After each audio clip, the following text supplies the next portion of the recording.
Ragged Dick, or Street Life in New York with the Bootblacks, by Horatio Alger, Jr.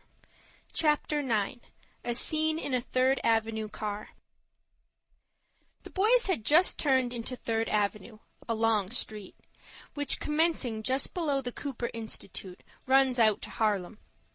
A man came out of a side street, uttering at intervals a monotonous cry which sounded like glass pudding. "Glass pudding?" repeated Frank, looking in surprised wonder at Dick. "What does he mean?" "Perhaps you'd like some," said Dick. "I never heard of it before." "Suppose you ask him what he charges for his pudding." Frank looked more narrowly at the man, and soon concluded that he was a glazier. "Oh, I understand," he said. "He means glass put in." Frank's mistake was not a singular one. The monotonous cry of these men certainly sounds more like glass puddin' than the words they intend to utter. "Now," said Dick, "where shall we go?" "I should like to see Central Park," said Frank. "Is it far off?" "It is about 1.5 miles from here," said Dick. "This is 29th Street, and the park begins at 59th Street. It may be explained, for the benefit of readers who have never visited New York, that about 1 mile from the City Hall the cross streets begin to be numbered in regular order. There is a continuous line of houses as far as 130th Street, where may be found the terminus of the Harlem line of horse cars. When the entire island is laid out and settled, probably the numbers will reach 200 or more. Central Park, which lies between 59th Street on the south and 110th Street on the north, is true to its name, occupying about the center of the island. The distance between two parallel streets is called a block, and 20 blocks makes a mile. It will therefore be seen that Dick was exactly right when he said they were 1.5 miles from Central Park. "That is too far to walk," said Frank. "'Twon't cost but 6 cents to ride," said Dick. "You mean in the horse cars?" "Yes." "All right, then. We'll jump aboard the next car." The Third Avenue and Harlem line of horse cars is better patronized than any other in New York, though not much can be said for the cars, which are usually dirty and overcrowded. Still, when it is considered that only 7 cents are charged for the entire distance to Harlem, about 7 miles from the City Hall, the fare can hardly be complained of. But of course most of the profit is made from the way passengers, who only ride a short distance. A car was at that moment approaching, but it seemed pretty crowded. "Shall we take it, or wait for another?" asked Frank. "The next'll most likely be as bad," said Dick. The boys accordingly signaled to the conductor to stop, and got on the front platform. They were obliged to stand up till the car reached 40th Street, when so many of the passengers had got off that they obtained seats. Frank sat down beside a middle-aged woman, or lady, as she probably called herself, whose sharp visage and thin lips did not seem to promise a very pleasant disposition. When the 2 gentlemen who sat beside her arose, she spread her skirts in the endeavor to fill out 2 seats. Disregarding this, the boys sat down. "There ain't room for 2," she said, looking sourly at Frank. "There were 2 here before." "Well, there ought not to have been. Some people like to crowd in where they're not wanted." "And some like to take up a double allowance of room," thought Frank, but he did not say so. He saw that the woman had a bad temper, and thought it wisest to say nothing. Frank had never ridden up the city as far as this, and it was with much interest that he looked out of the car windows at the stores on either side. Third Avenue is a broad street, but in the character of its houses and stores it is quite inferior to Broadway, though better than some of the avenues farther east. Fifth Avenue, as most of my readers already know, is the finest street in the city, being lined with splendid private residences, occupied by the wealthier classes. Many of the cross streets also boast houses which may be considered palaces, so elegant are they externally and internally. Frank caught glimpses of some of these as he was carried toward the park. After the first conversation, already mentioned, with the lady at his side, he supposed he should have nothing further to do with her. But in this case he was mistaken. While he was busy looking out of the car window, She plunged her hand into her pocket in search of her purse, which she was unable to find. Instantly she jumped to the conclusion that it had been stolen, and her suspicions fastened upon Frank, with whom she was already provoked for "crowding her," as she termed it. "Conductor!" she exclaimed in a sharp voice. "What's wanted, ma'am?" returned that functionary. "I want you to come here right off." "What's the matter?" "My purse has been stolen. There was $4.80 in it. I know, because I counted it when I paid my fare." "Who stole it?" "That boy," she said, pointing to Frank, who listened to the charge in the most intense astonishment. "He crowded in here on purpose to rob me, and I want you to search him right off." "That's a lie!" exclaimed Dick, indignantly. "Oh, you're in league with him, I dare say," said the woman, spitefully. "You're as bad as he is, I'll be bound." "You're a nice female, you be," said Dick, ironically. "Don't you dare to call me a female, sir," said the lady, furiously. "Why, you ain't a man in disguise, be you?" said Dick. "You are very much mistaken, madam," said Frank, quietly. "The conductor may search me if you desire it." A charge of theft, made in a crowded car, of course made quite a sensation. Cautious passengers instinctively put their hands on their pockets, to make sure that they, too, had not been robbed. As for Frank, his face flushed, and he felt very indignant that he should even be suspected of so mean a crime. He had been carefully brought up, and been taught to regard stealing as low and wicked. Dick, on the contrary, thought it a capital joke that such a charge should have been made against his companion. Though he had brought himself up, and known plenty of boys, and men, too, who would steal, he had never done so himself. He thought it mean. But he could not be expected to regard it as Frank did. He had been too familiar with it in others to look upon it with horror. Meanwhile, the passengers rather sided with the boys. Appearances go a great ways, and Frank did not look like a thief. "I think you must be mistaken, madam," said a gentleman sitting opposite. "The lad does not look as if he would steal." "You can't tell by looks," said the lady, sourly. "They're deceitful. Villains are generally well dressed." "Be they?" said Dick. "You'd ought to see me with my Washington coat on. You'd think I was the biggest villain you ever saw." "I've no doubt you are," said the lady, scowling in the direction of our hero. "Thank you, ma'am," said Dick. "'Tisn't often I get such fine compliments." "None of your impudence," said the lady, wrathfully. "I believe you're the worst of the two." Meanwhile, the car had been stopped. "How long are we to stop here?" demanded a passenger, impatiently. "I'm in a hurry, if none of the rest of you are." "I want my pocketbook," said the lady, defiantly. "Well, ma'am, I haven't got it, and I don't see as it's doing you any good detaining us all here." "Conductor, will you call a policeman to search that young scamp?" continued the aggrieved lady. "You don't expect I'm going to lose my money and do nothing about it." "I'll turn my pockets inside out if you want me to," said Frank, proudly. "There's no need of a policeman. The conductor or any one else may search me." "Well, youngster," said the conductor, "if the lady agrees, I'll search you." The lady signified her assent.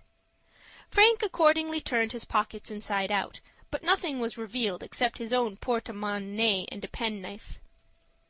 "Well, ma'am, are you satisfied?" asked the conductor.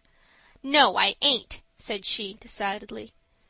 "You don't think he's got it still?"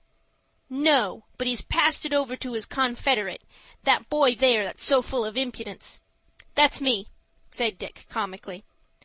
"He confesses it," said the lady. "I want him searched." "All right," said Dick. "I'm ready for the operation. Only, as I've got valuable property about me, be careful not to drop any of my Erie bonds."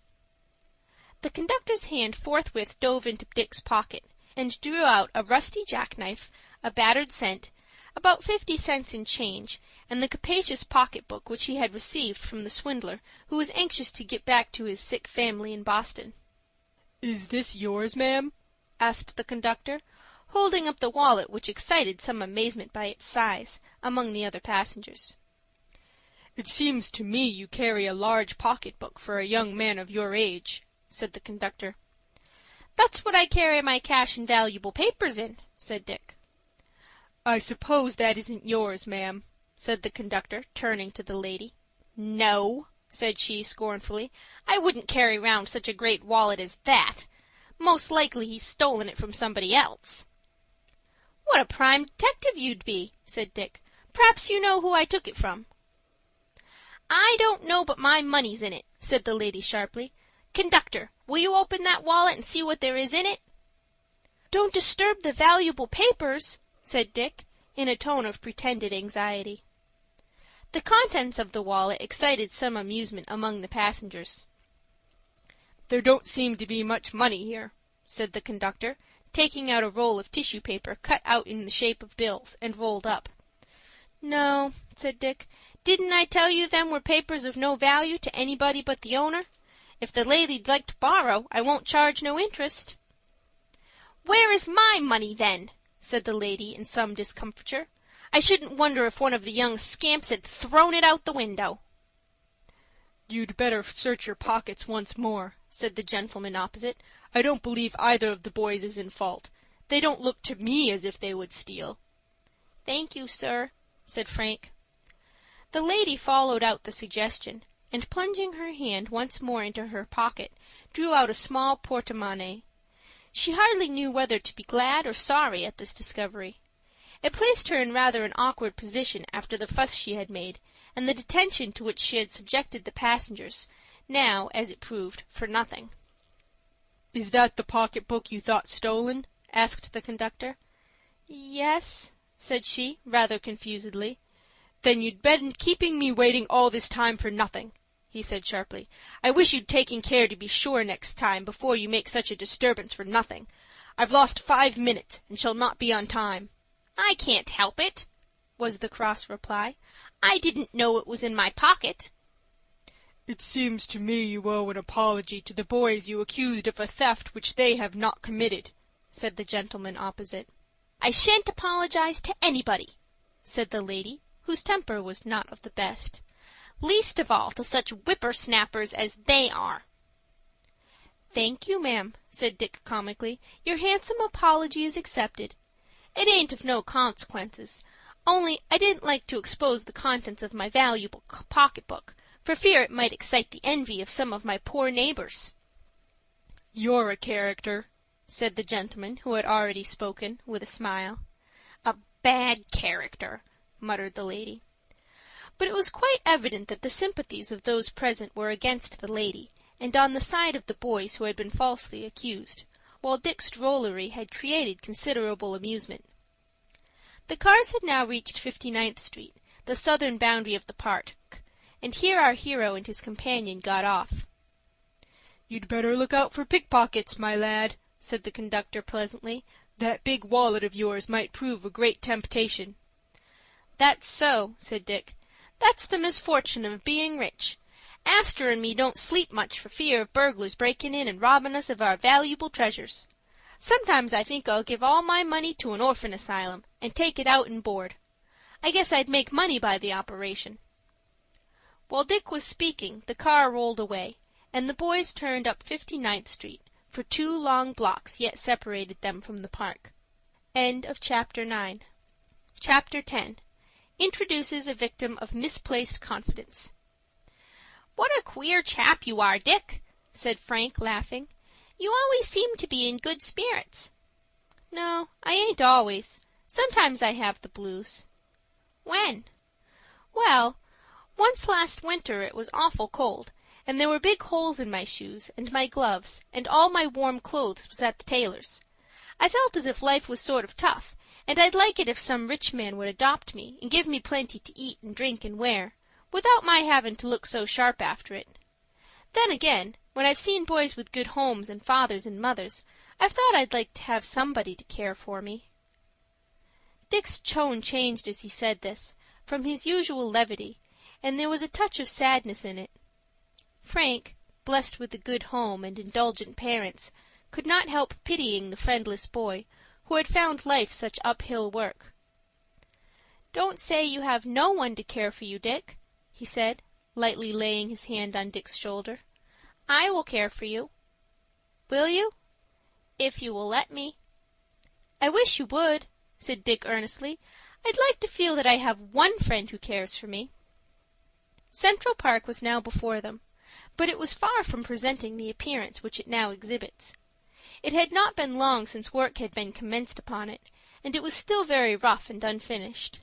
A rough tract of land, 2.5 miles from north to south, and a half-mile broad, very rocky in parts, was the material from which the Park Commissioners had made the present beautiful enclosure. There were no houses of good appearance near it, buildings being limited mainly to rude temporary huts used by the workmen who were employed in improving it. The time will undoubtedly come when the park will be surrounded by elegant residences, and compare favorably in this respect with the most attractive parts of any city in the world. But at the time when Frank and Dick visited it, not much could be said in favor either of the park or its neighborhood. "If this is Central Park," said Frank, who naturally felt disappointed, "I don't think much of it. My father's got a large pasture that is much nicer." "It'll look better sometime," said Dick. "There ain't much to see now but rocks. We will take a walk over it if you want to." "No," said Frank. "I've seen as much as I want to. Besides, I feel tired." "Then we'll go back. We can take the 6th Avenue cars. They will bring us out at Vesey Street, just beside the Astor House." "All right," said Frank. "That will be the best course. I hope," he added, laughing, "our agreeable lady friend won't be there. I don't care about being accused of stealing again." "She was a tough one," said Dick. "Wouldn't she make a nice wife for a man that likes to live in hot water, and didn't mind being scalded 2 or 3 times a day?" "Yes, I think she'd just suit him. Is that the right car, Dick?" "Yes, jump in and I'll follow." The 6th Avenue was lined with stores, many of them very good appearance, and would make a very respectable principal street for a good-sized city. But it is only one of several long business streets which run up the island, and illustrate the extent and importance of the city to which they belong. No incidents worth mentioning took place during their ride downtown. In about 3/4 of an hour the boys got out of the car beside the Astor House. "Are you going in now, Frank?" asked Dick. "That depends on whether you have anything else to show me." "Wouldn't you like to see Wall Street?" "That's the street where there are so many bankers and brokers, isn't it?" "Yes. I suppose you ain't afraid of bulls and bears, are you?" "Bulls and bears?" repeated Frank, puzzled. "Yes." "What are they?" "The bulls is what tries to make the stocks go up, and the bears is what try to growl 'em down." "Oh, I see. Yes, I'd like to go." Accordingly, they walked down the west side of Broadway as far as Trinity Church, and then, crossing, entered a street not very wide or very long, but of very great importance. The reader would be astonished if he could know the amount of money involved in the transactions which take place in a single day in this street. It would be found that although Broadway is much greater in length and lined with stores, it stands second to Wall Street in this respect. "What is that large marble building?" asked Frank, pointing to a massive structure on the corner of Wall and Nassau Streets. It was in the form of a parallelogram, 200 feet long by 90 wide, and about 80 feet in height, the ascent to the entrance being by 18 granite steps. "That's the Custom House," said Dick. "It looks like pictures I've seen of the Parthenon at Athens," said Frank meditatively. "Where's Athens?" asked Dick. "It ain't in New York State, is it?" "Not the Athens I mean, at any rate. It is in Greece, and was a famous city 2,000 years ago." "That's longer than I can remember," said Dick. "I can't remember distinctly more'n about 1,000 years." "What a chap you are, Dick! Do you know if we can go in?" The boys ascertained, after a little inquiry, that they would be allowed to do so. They accordingly entered the Custom House, and made their way up to the roof, from which they had a fine view of the harbor, the wharves crowded with shipping, and the neighboring shores of Long Island and New Jersey. Toward the north they looked down for many miles upon continuous lines of streets, and thousands of roofs, with here and there a church spire rising above its neighbors. Dick had never been up there, and he, as well as Frank, was interested in the grand view spread before them. At length they descended, and were going down the granite steps on the outside of the building, when they were addressed by a young man, whose appearance is worth describing. He was tall, and rather loosely put together, with small eyes and a rather prominent nose. His clothing had evidently not been furnished by a city tailor. He wore a blue coat with brass buttons, and pantaloons of rather scanty dimensions, which were several inches too short to cover his lower limbs. He held in his hand a piece of paper, and his countenance wore a look of mingled bewilderment and anxiety. "Be they a-payin' out money inside there?" he asked, indicating the interior by a motion of his hand. "I guess so," said Dick. "Are you a-goin' in for some?" "Wal, yes. I've got an order here for $60. Made a kind of speculation this morning." "How was it?" asked Frank. "Well, you see, I brought down some money to put in the bank, $50 it was, and I hadn't justly made up my mind what bank to put it into, when a chap came up in a terrible hurry, and said it was very unfortunate, but the bank wasn't open, and he must have some money right off. He was obliged to go out of the city by the next train. I asked him how much he wanted. He said $50. I told him I'd got that, and he offered me a check on the bank for $60, and I let him have it. I thought that was a pretty easy way to earn $10, so I counted out the money, and he went off. He told me I'd hear a bell ring when they began to pay out money, but I've waited 'most 2 hours, and I hain't heard it yet.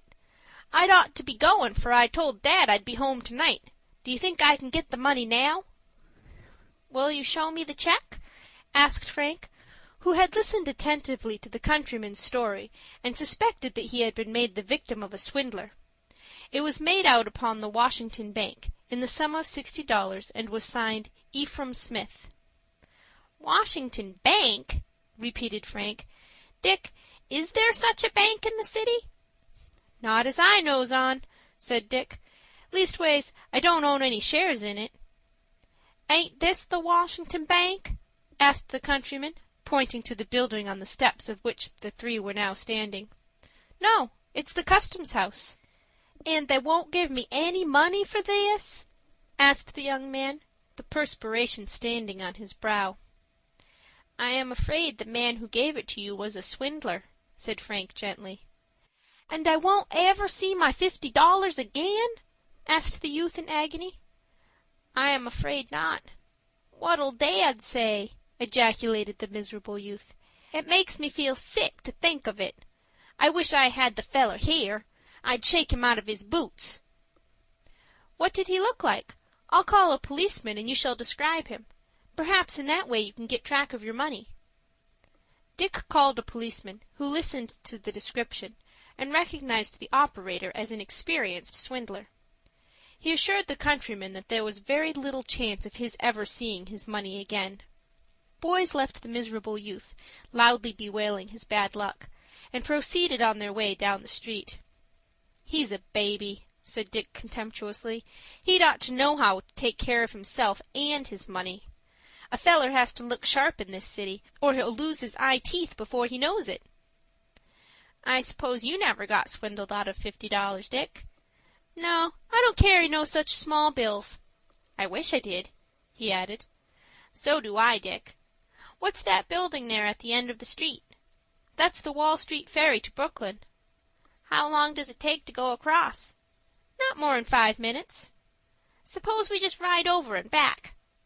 "All right," said Dick. "It's rather expensive, but if you don't mind, I don't." "Why, how much does it cost?" 2 cents apiece." "I guess I can stand that. Let us go." They passed the gate, paying the fare to a man who stood at the entrance, and were soon on the ferry boat bound for Brooklyn. They had scarcely entered the boat when Dick, grasping Frank by the arm, pointed to a man just outside the gentleman's cabin. "Do you see that man, Frank?" he inquired. "Yes, what of him?" "He's the man that cheated the country chap out of his $50. Chapter 10.